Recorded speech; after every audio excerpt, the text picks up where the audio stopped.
मुसळधार पावसामुळे ठाणे शहरात वृक्ष कोसळण्याच्या घटनांनंतर ठाणे महानगरपालिकेच्या कामकाजावर प्रश्नचिन्ह निर्माण झालं आहे. उपमुख्यमंत्री एकनाथ शिंदे यांनी आपत्ती व्यवस्थापन कक्षाची पाहणी करून अधिकाऱ्यांना फटकारल्यानंतर प्रशासनाने काही निर्णय घेतले. वृक्ष प्राधिकरणाचा पदभार राजेश सोनवणे यांच्याकडून तो पुन्हा एकदा उद्यान अधीक्षक केदार पाटील यांच्याकडे सोपवण्यात आला.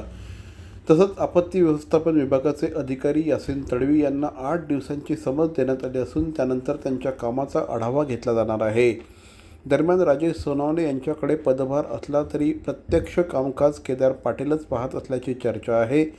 उपमहापौर कृष्णा पाटील यांनी प्रशासनावर टीका करत मे महिन्यातच वृक्ष छाटणी आणि आपत्तीपूर्व तयारी करण्याच्या सूचना दिल्या होत्या, मात्र त्याची अंमलबजावणी झाली नसल्याचा आरोप केला. झाडं जी पडण्याचं प्रमाण जे आहे ते नक्की यावेळेस जास्त आहे.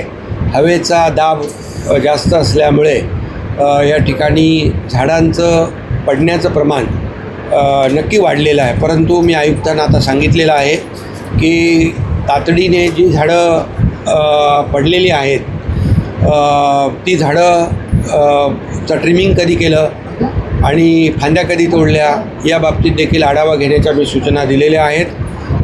त्याचबरोबर जे अधिकारी आपत्ती व्यवस्थापनामध्ये आपलं जबाबदारी पार पाडत नाहीत त्यांना तात्काळ आठवड्याभरासाठी निलंबित करण्याच्या सूचना दिलेल्या आहेत.